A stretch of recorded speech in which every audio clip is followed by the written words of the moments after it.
10 Hidden Details of Arcane. Who would have thought that characters from League of Legends would become a TV show?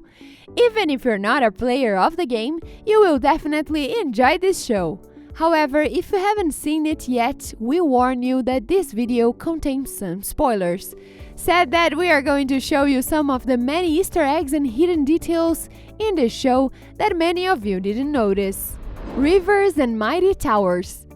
In the opening scene, our main characters Vi and Powder are walking across the bridge between the two main nations of the show, Zaun and Piltover, where the war between them took place, killing the girl's parents.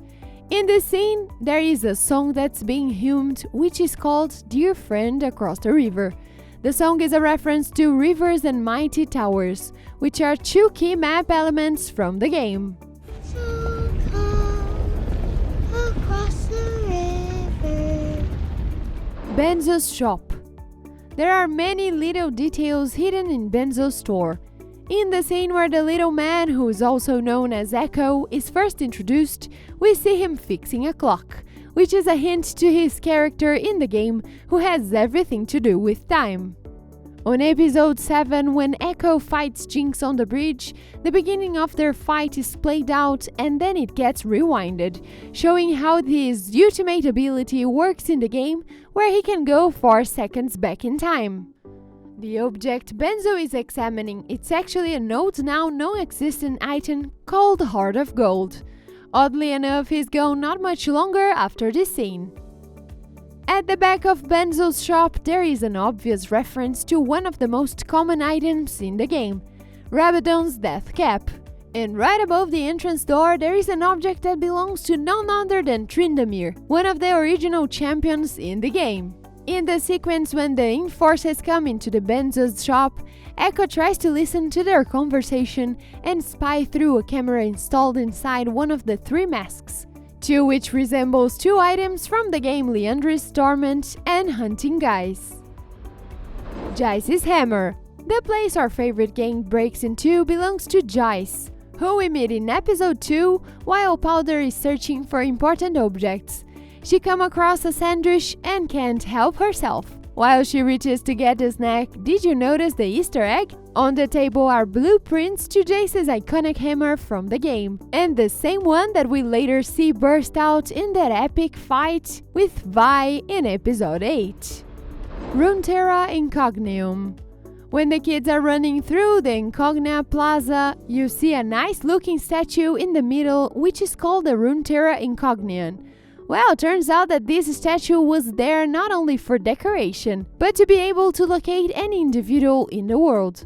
But guess what? The entire first act of Arcane is about finding the 4 kids who caused the incident. Seems like the lifetime work of Valentina Zindello is just a piece of decoration now. Nice shot, Cupcake.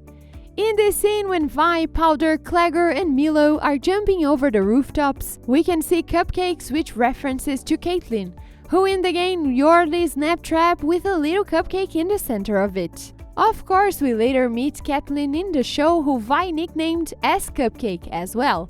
These cupcakes are also similar to the ones we see in Bittersweet Lulu's splash art, and in the music box Jinx made in the final episode of the season. And last but not last, Cupcake reference in the game. If Vi survives a shot from Caitlyn's ultimate abilities, she shouts, Nice shot, Cupcake! Teemo references.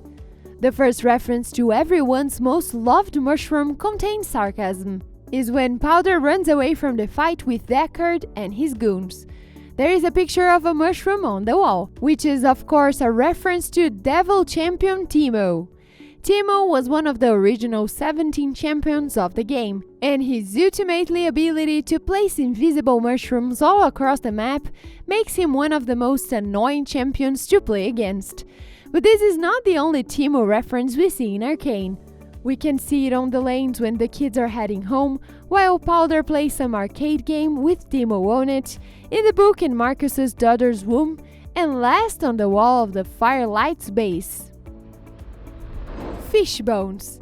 In the following scenes after Benzo's place, Jinx is adjusting her gadgets, and we can get a shot of her pillows, in which one of them look very similar to a rocket launcher from the game Fishbones. Don't you think? Singed. At the end of the episode 1, we finally meet our main villain, Silco. Seems like he's having a conversation with a scientist who does not have a name at first.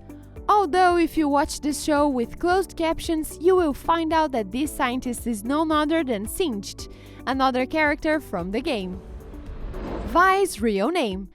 Vi's name had never been formally announced before Arcane's release. However, in this scene where Powder is really upset for being left behind from her sister and the others, we get a shot of a little box of Powder's things, and the first thing we see is Vi's full name on a piece of paper, and the second thing we see are 2 wings, which are a reference to the Star Guardian Jinx skin. By the way, that skin has 2 mascots associated with it, called Shiro and Kiro, or white and black in Japanese. Isn't that a coincidence that Powder and Jinx are 2 opposite personalities too? Powder's dark side. At the end of episode 3, after Vi leaves Powder behind, the little girls find Console in Silco's arms, and I guess that's when she officially becomes Jinx. After being called so by her sister, you get a shot that highlights her eye as they turn from grey to purple, foreshadowing episode 8, where Jinx is infused with Shimmer after she barely survived in the battle on the bridge with Echo. And that's all for today. What did you think of Season 1 of Arcane? Let us know in the comments below.